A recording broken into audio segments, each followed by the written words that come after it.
Fresh fruit has to be one of my favorite things of summer. And what's not to enjoy? It's so fresh and juicy. And I have to ponder if maybe that's what Sage was thinking when they named their accounting solution Peachtree. You know, it's a tree, it grows, it flourishes, it gives you the fruits of your labor. My name's Erin Olson, and I'm the owner of PC Keys Technology Solutions, a national computer training company. And in my 15 years, I've learned to count on my accounting software in order to tell who I owe money to, who owes me money, and how to plan for the future growth of my business.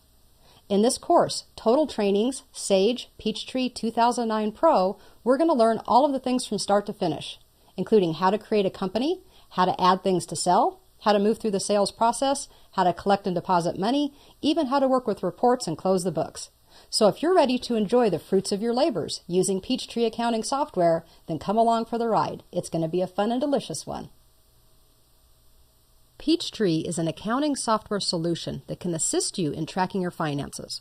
Well, okay, you probably already knew that, but more importantly, in doing so, Peachtree enables you to remember important financial deadlines, track monies owed by you and to you, as well as analyze your company in order to fully understand your financial health and best plan for the organization's future. So why do we use accounting software? Well, I've given you a few different reasons here, but basically, bookkeeping and accounting have been around for generations. Up until the mid-1990s, many businesses, especially small businesses and sole proprietorships, used paper-based methods for their accounting. Well, if it worked so well for so long, then why are we changing? Well, accounting software enables businesses to execute, manage, track, and report on their transactions in order to conform to standards and enhance their organization's potential.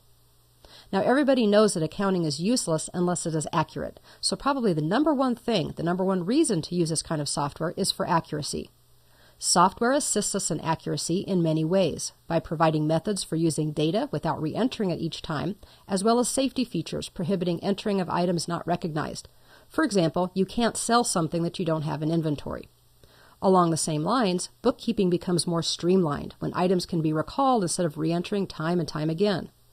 Furthermore, because the program does the math, the likelihood of simple mathematical errors is virtually eliminated. Believe it or not, math errors are the most common errors found in financial and tax reports. When it comes to end-of-period or end-of-year processes, the efficiency is sometimes unfathomable because the software can complete these processes literally in seconds or minutes instead of days or weeks. So software streamlines and accelerates the speed at which we can do business while also ensuring accurate data. You'll see that some of these other things kind of get all rolled up into that. For example, if more than one person needs to be working on the books, then we can have enhanced collaboration when more than one person can access the company files at any given time. It's hard to do that with a paper file, but it's not difficult to do with an electronic one. All of these things go into the overall efficiency of the company. For example, if you don't have to repeat data entry, that's probably going to reduce your costs because people are spending less time. Not to mention the fact that we now have security. Instead of having a paper file just sitting in somebody's desk, we actually can have 128-bit encryption that makes this file very safe to keep on a system, as well as copy, backup, and all of the other things related to it. So when you ask yourself, why do I want to move to an accounting software system? I think once you start to think about it, the answers are pretty obvious. What may not be quite as obvious is that Peachtree 2009 comes in several different versions. We have the Pro or Professional, Complete, Premium, and Quantum. Pro allows only one user at a time, while the other versions allow for multiple simultaneous users.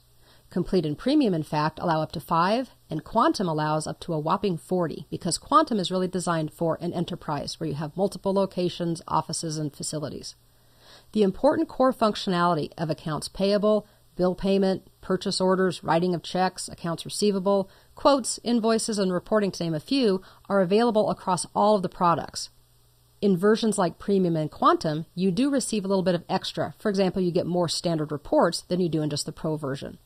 The main difference found in the Premium and Quantum versions is the ability to do planning, budgeting, and working with things like serialized inventory.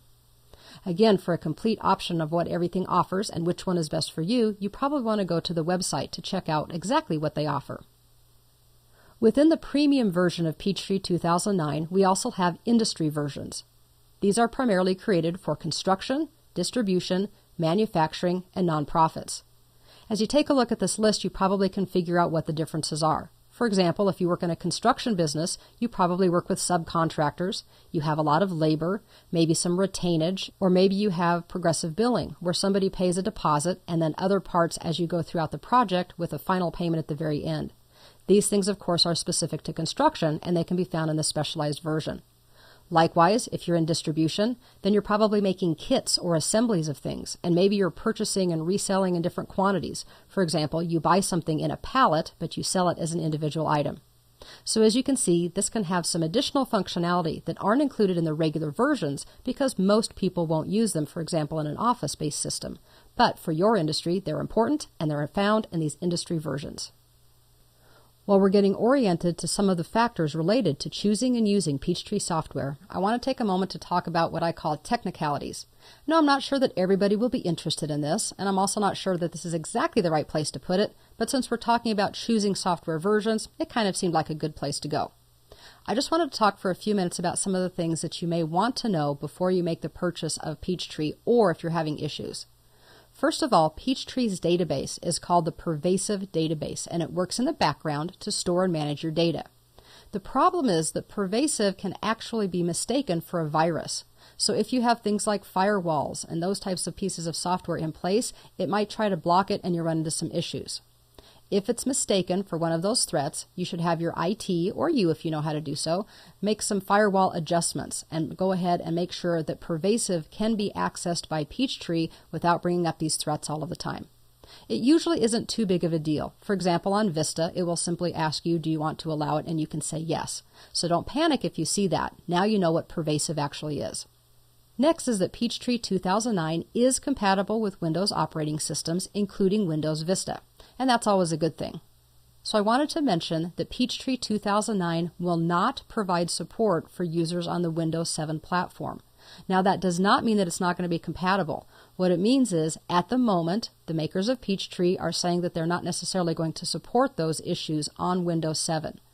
By the time you view this course, they may have changed that. So of course, go to your technical support site or talk to your IT people if you're having some issues and you're on a Windows 7 platform.